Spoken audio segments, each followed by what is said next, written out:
बिस्मिल्लाहिर्रहमानिर्रहीम। वो दुआ जो बुढ़ापे को दूर भगाती है। सहरी और इफ्तारी के वक़्त 11 बार पढ़ें। 50 साल के लोग 25 के नज़र आएंगे इंशाअल्लाह। ये कुरान की वो दुआ है, अगर कोई बंदा इस दुआ को खाना खाने से पहले सिर्फ 11 बार पढ़ लिया करे तो इंशाअल्लाह वो आदमी हमेशा जवान रहेगा, क्योंकि ये वो दुआ है जो बुढ़ापे को रोक देती है।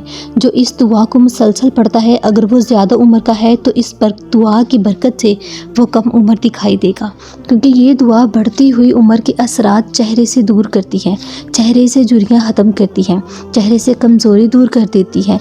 इस दुआ की बरकत से अल्लाह पाक अपने बंदे को सेहत देते हैं, अपने बंदे को तंदुरुस्ती और ताकत अता करते हैं।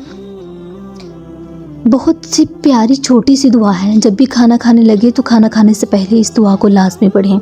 जब आप ये दुआ पढ़कर वो खाना खाएंगे तो वो खाना आपके लिए ना सिर्फ बाइसे शिफा होगा, बल्कि वो खाना आपको नहीं, आपकी ज़िंदगी को बदल देगा, जो आपके दिन ब दिन पहले से ज़्यादा हसीन कर देगी।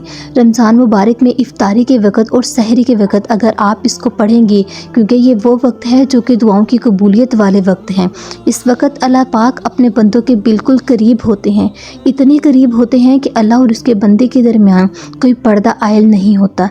तो जब बंदा ये दुआ पढ़ता है, अपने मकसद को जहन में रख कर इफ्तार करे, अल्लाह पाक सेहतमंद तंदुरुस्ती वाली ज़िंदगी अता फरमाएंगे। इसको ऐसा कर देंगे कि वो अपनी उम्र से कम उम्र दिखाई देगा, बढ़ती हुई उम्र में नौजवान दिखना शुरू हो जाएगा। मर्द है या औरत है, कोई ये चाहता है कि वो अपनी उम्र से कम दिखाई दे।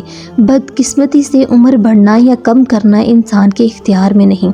उम्र में इजाफ़ा तो ऐसा अमल है जिसको रोकना किसी के लिए मुमकिन नहीं, और हर गुज़रते बरस के साथ बुढ़ापे के आसार कुदरती तौर पर नुमायाँ होते हैं। यानी इन अदात के नतीजे में दरमियानी उम्र में ही बढ़ापा ज़ाहिर होने लगता है। ये वो अदात हैं जो रोज़मर्रा के मामूलात का हिस्सा होती हैं। इन अक्सर इफ़रात पर गौर भी नहीं करते, तो 2-3 आदात में आपसे जिक्र करती हूँ जिनकी वजह से लोग जल्द बढ़ापे का शिकार हो जाते हैं। सबसे पहले जो लोग परेशान रहते हैं वो जल्दी बढ़ापे का शिकार हो जाते हैं। गुर्बत, फ़िक्र, फाके, बेरोज़गारी, बीमारी, इन परेशानी की वजह से इंसान जल्दी बूढ़ा हो जाता है। अगर इसकी उम्र कम भी हो तो वो ज़्यादा उम्र दिखाई देता है।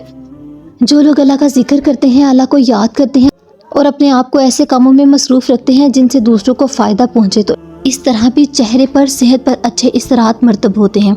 तो आपने ये दुआ इफ्तार और सहरी का वक़्त लाजमी पढ़नी है, बल्कि रमज़ान के अलावा जब भी खाना खाने लगे इस दुआ को 11 बार पढ़ लें। इस दुआ को दस्तरखान पर बैठने के बाद पढ़ते रहें। इंशाअल्लाह अगर आप इसको अपनी ज़िंदगी का हिस्सा बना लेंगे तो अल्लाह पाक आपको दिन ब दिन जवान कर देंगे। छोटी सी दुआ पढ़नी है। ये दुआ सूरत इखलास है। पूरे दिल से सूरत इखलास आपने 1 मरतबा पढ़नी है। ये दुआ हमारे नबी पढ़ा करते थे। अल्लाहुम्मा इन्नी आऊज़ु बिका मिन अज़्दल उम्री, ए अल्लाह मैं पनाह मांगता हूँ बदतरीन बढ़ापे की उम्र से। तो जब आप इस दुआ को पढ़ेंगे, खाना खाने से पहले पढ़ेंगे, तो आपकी दुआ ज़रूर कबूल होगी। अल्लाह पाक खुश होते हैं कि जब इनका बंदा इनसे दुआएं करता है। अपने मकसद को जहन में रखकर इस दुआ को पढ़ें, अल्लाह पाक आपकी दुआ को ज़रूर कबूल करेंगे। वीडियो अच्छी लगे इसको लाइक और शेयर करें और हमारे चैनल को सब्सक्राइब करें। जज़ाकल्लाह।